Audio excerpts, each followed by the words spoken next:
Welcome to the Productivity Podcast. I'm delighted today to be joined by Theo Gott and Mark Stacey from Modus Force. Hi Theo, how you doing? Hi Simon, doing great, thanks. How are you? Yeah, good, thanks. Hi Mark. Hi Simon, good to speak to you. Yeah, I'm doing well, thanks. Hope you are too. Yeah, all good, thanks. So we're going to find out a bit more about Modus Force in a second, but Theo, let's start with you. Tell us a bit about yourself, career background, what you've done today, and how you ended up being, I think, one of the first employees at Modus Force. Yeah, thank you. So my background started mostly in retail POS, support and managed services, but I had an opportunity to work for the old Ceridian. Became a developer on their WFM product back then. It was mostly dealing with time and attendance. And then an opportunity came up to work with a product called Dayforce when that first came to the UK, and I started implementing that around 2014, 15. I think I was the second UK consultant. Back then we were known as Dayforce consultants. We weren't HR, WFM, or payroll. And then through the years, just kind of picked up more knowledge of the general solution. Spent a couple of years at Axiom Group working on a few larger WFM strategy vendor selections and some time and attendance and scheduling implementations for UKG and WorkBrain. And came back to the Dayforce mothership in 2020, and last year saw an opportunity on LinkedIn just out of the blue. Basically, it shouted to me, it's a new company called Modus Force, Dayforce exclusive partner. I saw who was involved in the startup of the company, and I just jumped at the opportunity. That's here I am now. Amazing. Good. Nice story. Mark, can you follow that? Yeah, I can. Thanks, Simon. So Mark Stacey, I guess just kind of to set this up brilliantly, one of the things that we're most proud of and one of our core values at Modus Force is our background and our experience. And we really believe it helps us deliver an exceptional service, having walked in the same shoes and the same spaces as our customers. And that's really important to us. And that kind of leads me quite nicely onto this. I've worked in retail for over 20 years, from the shop floor to store and area management. I've been involved in the fascinating analytics of space planning and the cost of all of the products. I've been involved in store design, so all the legalities and the fundamentals of how you build a brand new store and how you design it, from the fun of being on the refit team and understanding how teams work to pull around those stores quite quickly in tight timelines, to delivering WFM rolls out for Kronos and Dayforce. I've been the head of labour for Wix, Simon, which is where obviously I met yourself and Matt Brown, where together we all collectively built a operating an Excel model from the bottom up. And kind of meeting you guys was where I got the bug for consultancy. So I ended up at Accenture for 3 years, kind of working on many large projects. And then exactly the same with Theo, I was aware of many of the founders of Modus Force, and I was very excited to join them and see what I could bring to the table. So yeah, that's me. Brilliant.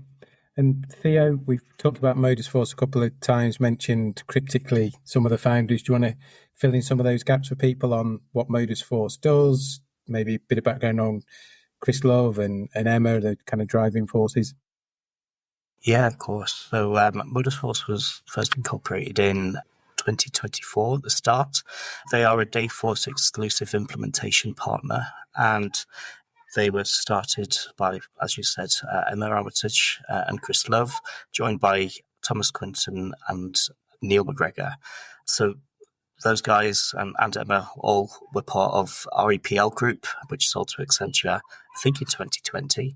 They've got a very long-standing and excellent background in WFM delivery, amongst other things. But the main focus of Modus Force is delivering excellence in not just WFM, but across all Dayforce modules. So we spend a lot of time both with existing Dayforce customers and with new Dayforce customers. Part of our sort of our customer base is the existing Dayforce customers in the optimization sphere. So customers that want to add in new modules, especially around WFM, where across the other sort of partner practices, there isn't the best knowledge base. And we've got people like Mark and our team and myself and other people that we've selected from around the WFM landscape to kind of bolster and join that real center of excellence. Amazing. Yeah, great people that founded it that we know well, and clearly got you guys on board and some of your colleagues as well that we've known from other organisations and industries. So really good team forming there, doing some great work. Mark, let's talk about WFM. I know you guys specialise in Dayforce, but give us a kind of appraisal of the WFM market at the moment, and then we'll start to dig into some of the more advanced scheduling and AI related pieces. Yeah, brilliant. Thanks, Simon. I mean, anybody that knows me, I'm always super passionate about this subject. It's something that I live and breathe, and I really enjoy it. And I just think it's going to go from strength to strength, the marketplace at the moment. I think we all understand the traditional benefits from WFM projects such as time tracking, attendance management, free-to scheduling and compliance, and all the cost and time benefits associated with that. This is something that I've been seeing for a long time now. But however, I think we're going to see a shift in trend and focus around those areas. So the introduction AI and its automation and efficiencies is just going to be incredible for the area. Some of the analysis that it's going to be able to provide and, further accuracy is going to be stunning. Something that I really like to champion as well, especially when I'm working with customers, is all around flexible working. Not just around the traditional flexible working, but also colleague well-being as well. So the use of those tools and how they promote flexibility, like the Dayforce functionality of shift bids and shift swapping. For me, that's what people want now. But also, it's not just that; it's the introduction of kind of like gig working or contract or temporary working, if you prefer, where we're really seeing a shift in the dynamic of that, where actually, people at the workforce, they are looking for that. They want that flexibility of shifts. They want to pick them up when they want, rather than the traditional, 9 till 5 that many of us are used to in the past. And then probably just getting a little bit more serious really is like some of the legislative changes that are coming in, especially, for example, like in April 2026, where we will see, the right from day one of the request for flexible working. And obviously there's lots of pieces in and out around that. But it's kind of like, my question for organisations and customers is, do you want to wait for that change to come in, or do you want to start to look at what's right and what's best for your workforce and your business now? And just those 3 points really for me. So I'm just highlighting and picking them out. Just shows why the WFM market is so strong, why it's tracking. We can all hit Google and see some of the trends, but I think we're talking like 20% increases in global markets, with the likes of Australia and America really standing out. So it's just a super exciting time in the WFM space. So, and yeah, just looking forward to seeing what can come. Yeah, the possibilities are endless, as I think inevitably we end up with probably more people in customer-facing environments because of cost challenges. The need to schedule more accurately becomes even more paramount, and back to some of the stuff we did at Wix, have the right demand and all that kind of stuff. So advanced scheduling then, and forgive me if I'm wrong, but in my mind that's using all the computing power in these solutions, feeding it with demand data, shape data. So how many hours have I got, and when do those hours need to be spent, matched with some of the stuff you talked about in terms of flexibility. Is that something you've been working on and you kind of see helping supporting clients? Yeah, absolutely. And you're absolutely spot on, by the way. So advanced scheduling is exactly that. It's the pure WFM with the automated scheduling on top of that, or the budgeting process in the background. And we are one of the very few Dayforce implementation partners that are experts in deploying the advanced WFM model. We have experience across America, Australia, and EMEA, delivering it across the retail, service, and manufacturing space. And it's often the most overlooked Dayforce module, in the Dayforce toolkit. Yet for me, Simon, as you all know, these types of WFM and budgeting models, they release the biggest benefits and operational efficiencies, and some of the MI that can come out of it can not just reshape your budget allocation, but, can completely shape it, really give you some highlights of opportunities. It can start to help you to plan your recruitment. And I think what excites me the most, as I think it does for most customers as well, is that time it frees up for our managers. It supports them in being able to produce that great schedule, but it just takes the pain and the effort away. It still allows for the human element. We'd absolutely never replace that human element. We still need that final 10% of say so. But yeah, it just allows so much data and so much information to be able to come through us in real times, really. I'll just pause you there and probably question for both of you. We'll start with Theo. This, I'll call it mythical, because it is. Cast your mind back years ago, it was around setting up a system that you fed all this data into, you pressed a button, you got this perfect schedule, everybody worked it with no qualms. Somebody might come in a bit late, somebody might be early, and you repeat that each week. Personally, I've never seen that. I still, ironically, see people trying to sell it. But as Mark described there, getting to that 80, 85, 90%, is that the sweet spot? I think what you described there, Simon, is the utopia that we always refer to when we do client discoveries. And back when I got involved with Dayforce for the first time, the primary selling point was being able to schedule people in the right place at the right time. And ultimately, if all the contracts were beneficial enough towards the company that you would be able to achieve a 90%. I think the reality is that in most organizations, the 80, 90% isn't actually that realistic. When a company opts to take in or implement advanced WFM, I think if they set their eyes a little bit lower, set the bar a little bit lower, in terms of what they're looking to achieve from their current wage model and their current contractual base, then they'll be less likely to be disappointed with the end result. Yeah. And Mark, again, have you ever seen the mythical press the button, spit out the perfect schedule, everybody works it, and we carry on week in, week out with this, utopia?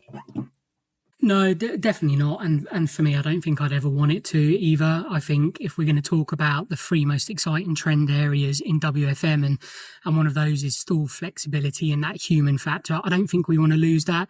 And I also don't believe in all the hype around that's what AI is going to replace and take away that human factor. It won't. It will just deliver that sweet spot and get us even closer to that 80, 85%.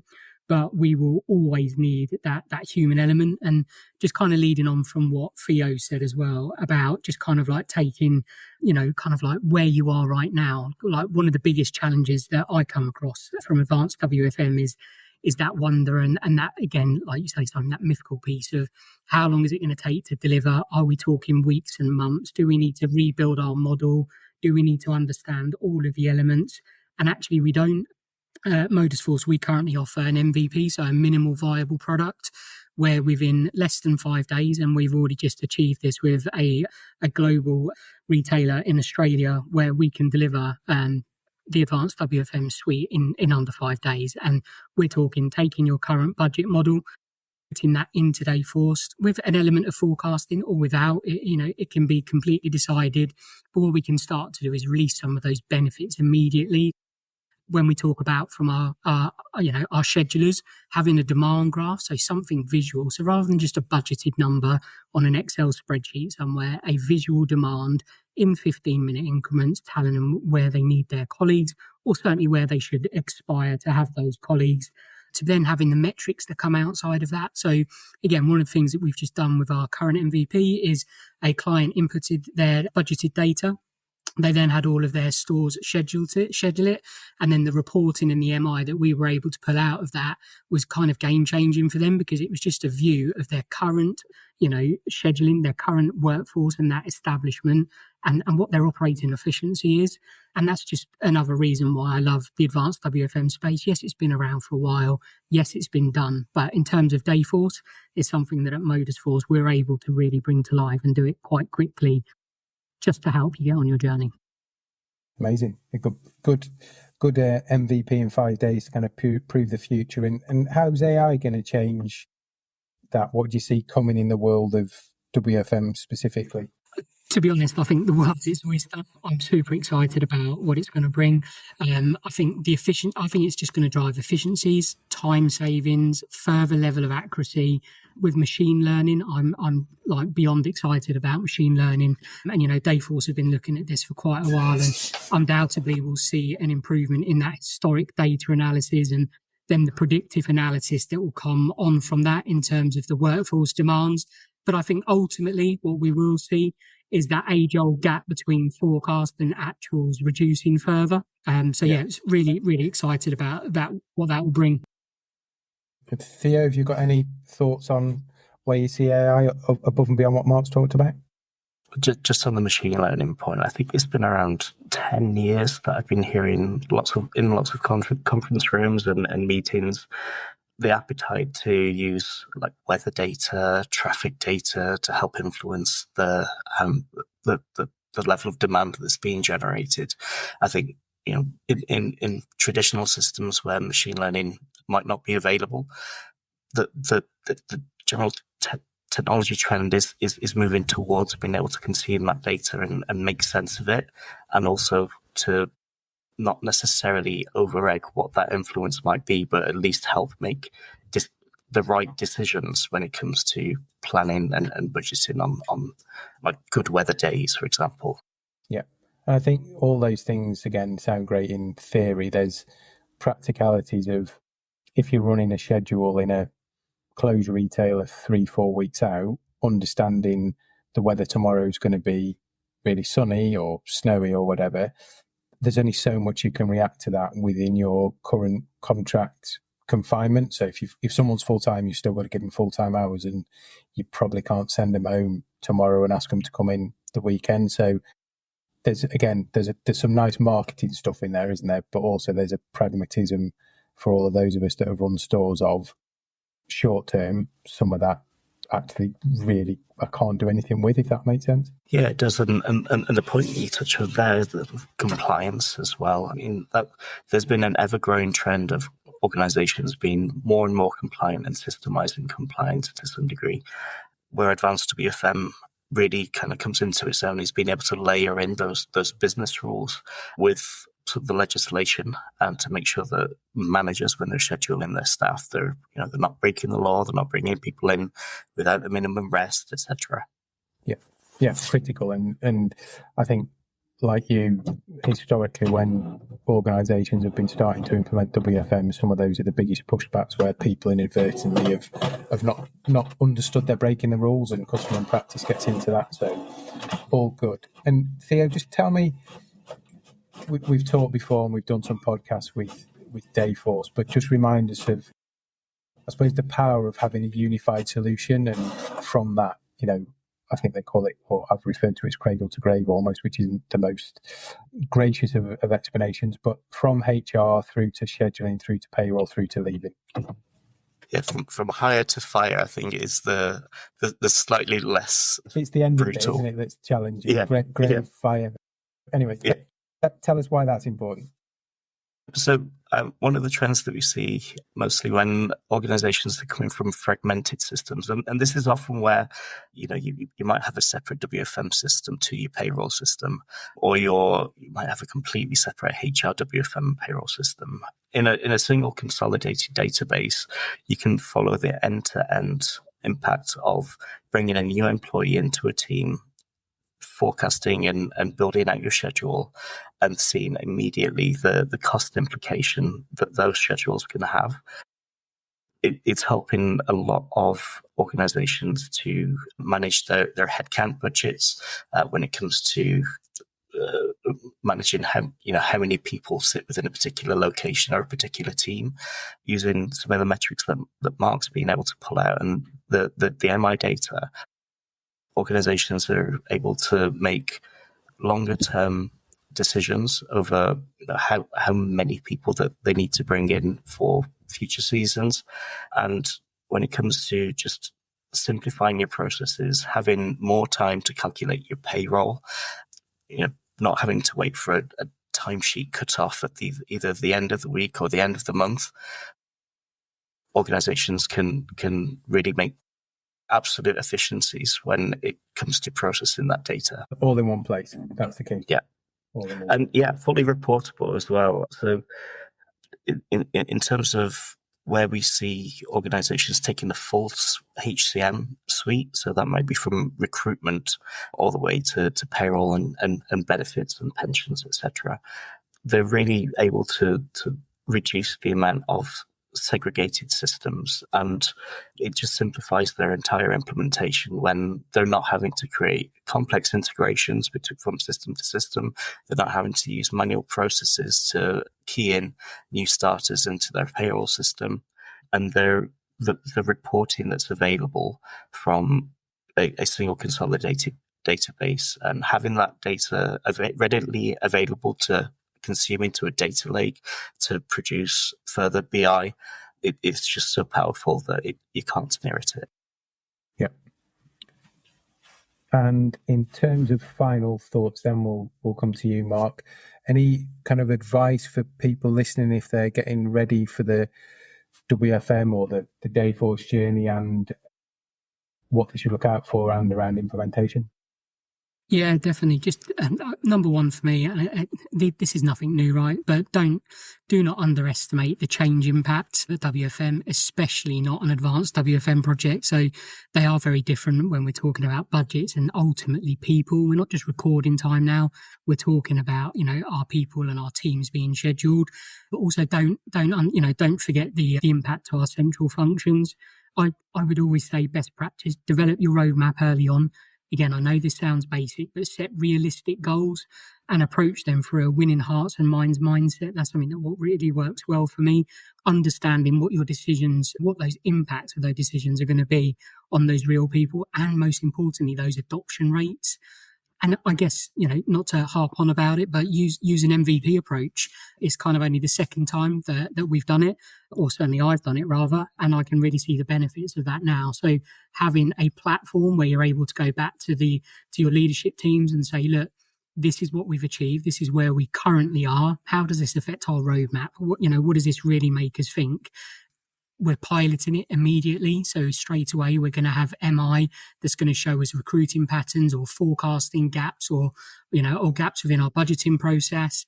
And it can even then start to show you areas around, your adoption rates. If you do have, teams that aren't already doing the basics before you're, getting down the line of full implementation, you're already starting to see the fruits of those labour. So I think they would be the three big ones for me. Theo, I don't know if you've got any with all your experience. I think that the key area when it comes to an implementation, whether it's Dayforce, UKG, or any other platform, it is don't underestimate the importance of data, both pre-implementation and post-implementation. Having a key data stakeholder and SME on a project that has the skills to both extract, transform, and organize your data and your ETL processes, it really is one of the most important roles for the project. When it comes to post-implementation, having your data, your BI teams, your MI teams involved in the project from not necessarily the start of the project, but at the very least being involved and having knowledge transfer delivered to them from mid-project where data is available and can be queried from the system really, really sets them up to make the best use of the outputs that are available once you go live. Excellent. Sound words, good advice. So we'll pause there. Really appreciate your time, Theo and Mark. We'll put some links in the show notes to your LinkedIn profile, so if people want to get in touch with you via LinkedIn, they can click through. Is there anywhere else, Theo, that people should look if they want to find out more about Modus Force? Yeah, of course. Thank you, Simon. Our URL is www.modusforce.com. If you want to reach out to me directly, you can reach me on LinkedIn, or my email address is theo@modusforce.com. Do you want to add your email address for completeness? Yeah, lovely. Thank you. Yeah, so it'd be mark@modusforce.com. So nice and simple. And yeah, absolutely on LinkedIn or email, just drop me a message, as many of you out there already do. Brilliant. We'll pause there. Thanks, Mark. Thanks, Theo, for your time, and we'll catch up soon. Thanks, Simon. Thanks, Simon. Cheers.